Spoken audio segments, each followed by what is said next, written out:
Il s'agit de Madame S, une jeune patiente de 49 ans, qui a présenté au mois de septembre dernier plusieurs crises de douleurs épigastriques transfixiantes.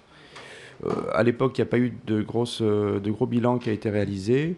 En revanche, depuis 10 jours, elle présente un ictère avec un prurite majeur et une cholestase biologique ainsi qu'une cytolyse.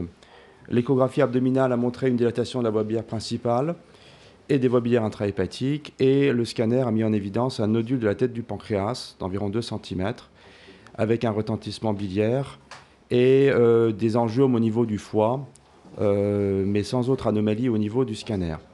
Elle n'a pas d'antécédent particulier. Vous voyez ici sur l'image de droite donc la voie biliaire principale dilatée avec un processus à ce niveau-là et une dilatation également de la vésicule biliaire. Premièrement, est-ce qu'il y a une indication d'écho-endoscopie? Deuxièmement, est-ce qu'il y a une indication de ponction sous écho-endoscopie? Troisièmement, est-ce qu'il y a une indication de drainage biliaire préopératoire? On sait maintenant, sur des études prospectives et sur une méta-analyse, que quand le scanner multibarrette, donc on fait des progrès importants ces 10 dernières années, ne montre pas de non-résécabilité, l'écho-endoscopie en réalité n'a pas d'autre indication que si la tumeur fait moins de 2 cm, si elle est peu visible ou s'il y a un doute sur la résécabilité. Donc l'examen de première intention, c'est le scanner. Et personnellement, en suivant ces recommandations, qui sont donc des recommandations officielles maintenant, je ne fais pas d'écho-endoscopie chez un patient qui est a priori résécable sur le scanner. Alors j'utilise un écho-endoscope avec une sonde linéaire. Alors, est-ce qu'on pourrait luxer cette patiente, la mettre la mâchoire en protraction? Donc là, nous sommes passés dans l'œsophage et nous allons faire notre exploration. On va commencer l'exploration par voie transvulvaire. Je propose, est-ce que si sur un scanner, il n'y a pas de signe de non-résécabilité pour un ictère nu, est-ce que, pour un cancer à la tête du pancréas, est-ce que vous faites une écho-endoscopie ou pas? Alors, pendant ce temps, je vous montre les structures anatomiques. Je suis par voie transvulvaire. Nous avons ici la veine porte, la veine splénique, la veine mésentérique supérieure, la tête du pancréas qui est ici. Et vous voyez ici la lésion dont vous a parlé Christophe, qui est ici, que l'on peut éventuellement mesurer, qui est une lésion qui est assez hypodense. Marc, 75% font une écho-endoscopie. D'accord. Alors, moi, je vous dis très honnêtement, sur le cas de cette patiente, je ne fais pas d'écho-endoscopie. Voilà, je la fais ici, mais je pense que c'est important de le dire. C'est maintenant clairement établi dans les guidelines que quand une tumeur est jugée résécable sur un scanner bien fait, avec un scanner multibarrette, on peut éviter l'écho-endoscopie. Les indications de l'écho-endoscopie, c'est quand il y a un doute sur la résécabilité, quand il y a une petite tumeur de moins de 2 cm, voilà. Ou alors, bien sûr, quand la structure est non résécable pour faire une biopsie.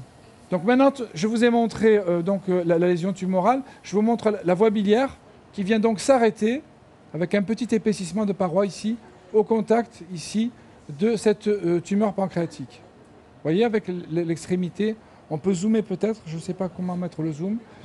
Voilà. Voilà, vous voyez l'arrêt en bec de flûte ici. Hein. Voilà. Donc vous avez vu que l'axe mésentérico-porte est complètement perméable. Il n'y a pas d'image d'adhésion particulière. Il n'y a aucune image suspecte. Et là, ici, nous avons la cave et l'aorte. Il n'y a aucune image d'extension, même sur la partie postérieure de la glande pancréatique au rétropéritoine. Donc moi, je pense qu'on confirme bien sûr la résécabilité. Vous voyez l'axe porte et mésentérique. Il n'y a pas d'image de non-résécabilité. Je pense que cette patiente, pour moi, il ne faut pas faire de ponction. Hein. La première discussion, je vous dis, c'est l'indication de l'écho-endoscopie. On aurait pu éventuellement l'éviter chez cette patiente. Deuxièmement, la ponction n'est pas indiquée puisque la patiente est résécable. Bien que le risque de la ponction soit très faible, 1 à 3%, mais elle n'est pas indiquée. Et troisièmement, après se posera le problème du drainage biliaire. Le drainage biliaire, vous savez qu'il y a une étude randomisée qui a été publiée cette année dans le New England et qui a montré qu'en fait on additionne la morbidité du drainage biliaire par cathétérisme à celle de la chirurgie et que donc il n'y a pas d'indication du drainage biliaire préopératoire chez un patient résécable. Alors je vais vous montrer un point qui est important quand même. Si vous faites un drainage biliaire, Vous voyez tout ce sédiment qu'il y a dans la voie biliaire principale, que l'on voit très très bien, que vous avez montré d'ailleurs Christophe. Hein. Ce sédiment, il fait que si vous mettez une prothèse plastique biliaire, elle va s'obstruer rapidement. Donc si vous faites un drainage biliaire préopératoire, il faut mettre une prothèse métallique courte, qui ne gênera pas la résection de la tête du pancréas, mais sinon vous ne serez pas efficace si vous allez augmenter la morbidité. Et c'est peut-être le défaut de cette étude randomisée qui a été publiée dans New England, c'était des prothèses plastiques.